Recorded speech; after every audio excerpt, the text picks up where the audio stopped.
नहमदुहु व नसल्ली अला रसूलिल करीम अम्मा बाद फ़ऊज़ बिल्लाहि मिनश शैतानिर रजीम बिस्मिल्लाहिर रहमानिर रहीम।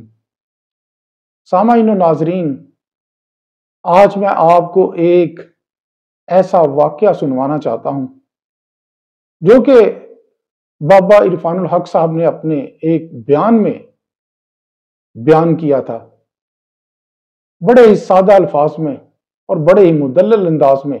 वो हमें एक बहुत बड़ी चीज समझा गए कि रहम दिली, सिला रहमी क्या होती है, रिश्तेदारों के साथ तल्लुक क्या होता है, कता तलकी क्या होती है और उसके असरात क्या होते हैं।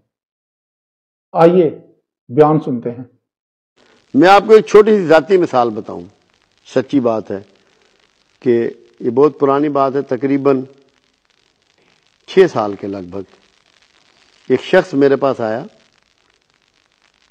और रोने लग पड़ा, मुझे चिपट गया। मैंने कहा क्या बात है? कहता है जी मुझे ब्लड कैंसर हो गया, मुझे ब्लड कैंसर हो गया है। मैंने कहा कहाँ के रहने वाले हो? कहता मैं लाहौर में होता हूँ, बहुत बड़ा बिजनेस है। मैंने नहीं, रहने वाले कहाँ के हो? कहता है फैसलाबाद का।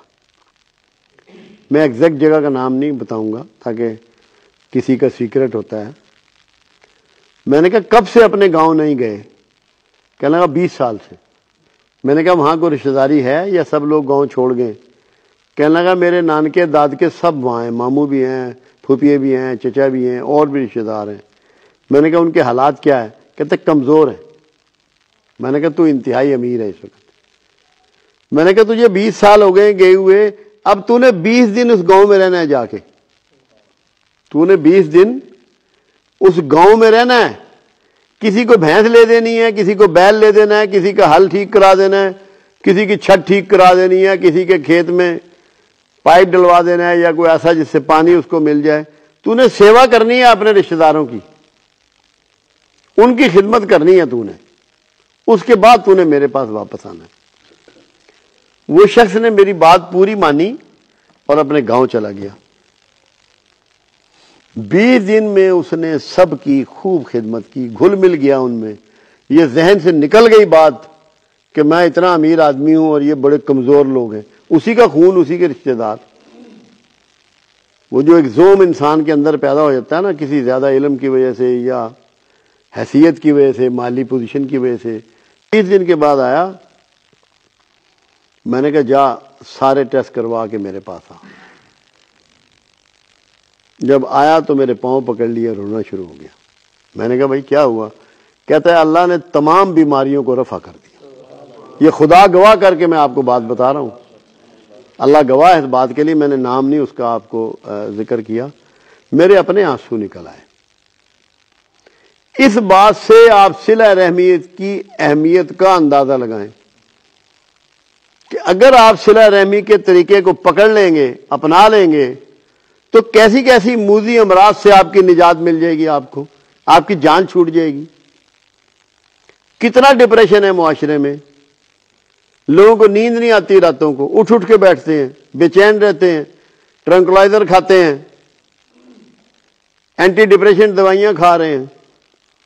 बाखुदा अगर इखलास और मोहब्बत से अपने गरीब रिश्तेदारों को मिलना शुरू कर दें, कमजोर रिश्तेदारों को मिलना शुरू कर दें, कोई दवाई नहीं खानी पड़ेगी। करके देखें, करना शर्त है। क्यों? ये मेरे आका फरमा रहे हैं कि तू कुशायदा रिज़्क चाहे, लंबी उम्र चाहे, तो सिला रहमी को अपना। तो आदमी दो ही चीजें तो दुनिया में चाह रहा है और मरने तक ये दुआएं करता रहेगा कि या अल्लाह मेरे रिज़्क में कुशादगी कर, मेरी उम्र में बरकत दे। ये दोनों चीजों की निशानदेही अल्लाह के हबीब सल्लल्लाहु अलैहि वसल्लम ने सिला रहमी के रेफरेंस से आपको पहुंचा दी। और फिर भी अगर आप तवज्जो ना दें तो आप सब बदनसीब भी कोई हो सकता है, जिसे ये पता लग जाए कि अगर मैं बहन की दावत करूंगा तो मकरूज नहीं रहूंगा, रिश्तेदारों की खिदमत करूंगा तो बड़ी बीमारियां मुझे छोड़ जाएंगी, अपने अजीजों की इज्जत और एहतराम करूंगा तो डिप्रेशन से निकल जाऊंगा। तो वो फिर भी अगर ना करे तो उससे बड़ा बदनसीब कौन।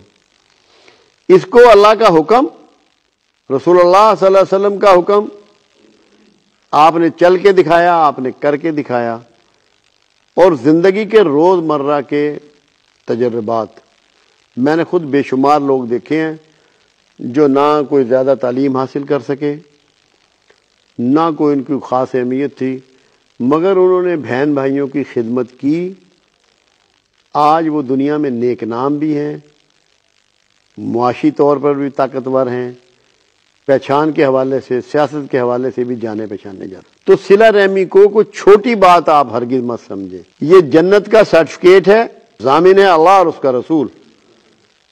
تو اگر آپ لوگوں نے اس کو اپنا لیا تو اس سے بڑھ کے کوئی بات نہیں ہے۔ اجازت چاہتا ہوں اس دعا کے ساتھ کہ اللہ پاک ہمیں صلہ رحمی کے صحیح معنی کو، اس کے مفہوم کو سمجھنے اور اسے اپنی زندگی میں اتارنے کی توفیق عطا فرمائے۔ اللہ پاک ہمیں خوشیاں دے اور خوشیاں بانٹنے کی توفیق دے۔